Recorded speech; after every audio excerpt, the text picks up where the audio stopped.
From the complete Grimm's fairy tales. This is the story of the strange musician. There was once a wonderful musician who went quite forlorn through a forest and thought of all manner of things. When nothing was left for him to think about, he said to himself, "Time is beginning to pass heavily with me here in the forest. I will fetch hither a good companion for myself." Then he took his fiddle from his back and played so that it echoed through the trees. It was not long before a wolf came trotting through the thicket toward him. "Ah, here is a wolf coming. I have no desire for him," said the musician. But the wolf came nearer and said to him, "Ah, dear musician, how beautifully you play. I should like to learn that too." "It is soon learnt," said the musician replied. "You only have to do all that I bid you." "Oh, musician," said the wolf, "I will obey you as a scholar boy obeys his master." The musician bade him to follow, and when they had gone to part of the way together, they came to an old oak tree which was hollow inside, and a cleft in the middle. "Look," said the musician, "if you will learn the fiddle, put your forepaws in this crevice." The wolf obeyed, but the musician quickly picked up a stone, and with one blow wedged his two paws so fast that it was forced to stay there as a prisoner. "Wait there until I come back," said the musician, and he went on his way. After a while, he again said to himself, "Time is beginning to pass heavily with me here in the forest. I will fetch hither another companion," and took his fiddle and played again in the forest. It was not long before a fox came creeping through the trees toward him. "Ah, there's a fox coming," said the musician. "I have no desire for him." The fox came up to him and said, "Oh, dear musician, how beautifully you play. I should like to learn that too." "That is soon learnt," said the musician. "You have only to do everything I bid you." "Oh, musician," then said the fox, "I will obey you as a schoolboy obeys his master."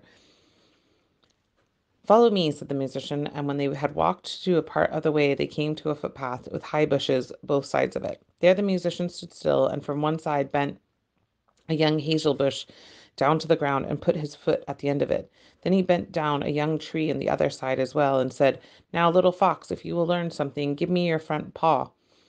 The fox obeyed, and the musician fastened his paw to the left bough. "Little fox, now reach your right paw." And he tied the right paw through the bough, and he examined whether the knots were firm enough, and he let go, and the bushes sprang up and jerked the little fox so that it was struggling in the air.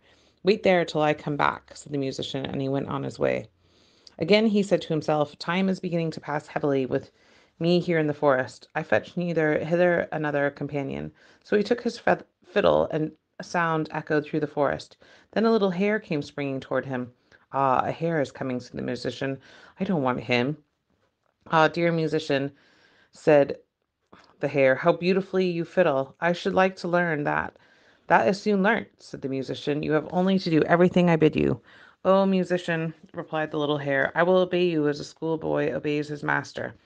Then he went part of the way together until they came upon an open space of forest where stood an aspen tree, and the musician tied a long string around the little hare's neck. In the other end it fastened to a tree. "Now Bristly the little hare, run 20 times round the tree," cried the musician, and the little hare obeyed. When it had run 20 times, it had twisted the string nearly 20 times round the trunk of the tree, and the little hare was caught.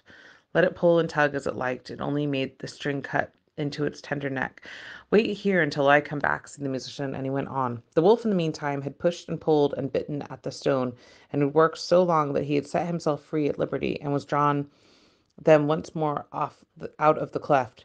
Full of liberty, and drawn then once, full of anger and rage, it hurried after the musician, and wanted to tear him to pieces. When he saw the fox, when the fox saw him running, he began to lament, and cried with all his might, "Brother wolf, come and help me. The musician has betrayed me." The wolf drew near to the little tree, and bit the cord in two, and freed the fox, who went with him to take revenge on the musician. They found tied up hare, who likewise they had rescued, when they all sought their enemy together. The musician had once played his fiddle as he went on his way, and this time he had been more fortunate. The sound had reached the ears of a poor woodcutter, who instantly, whether he would or no, gave up his work, and came with his hatchet under his arm to listen to the music. "At last comes the right companion," said the musician, "for I am seeking a human being, but no wild beast." He began and played so beautifully and delightfully that the poor man stood there as if bewitched, and his heart leaped with gladness. And as he stood thus, the wolf, fox, and the hare came up, and they saw well that he they had some evil designs. So he raised his glistening axe and placed them before the musician, as if to say, "Whoso wishes touches him, let him be aware, for he will have me to deal with."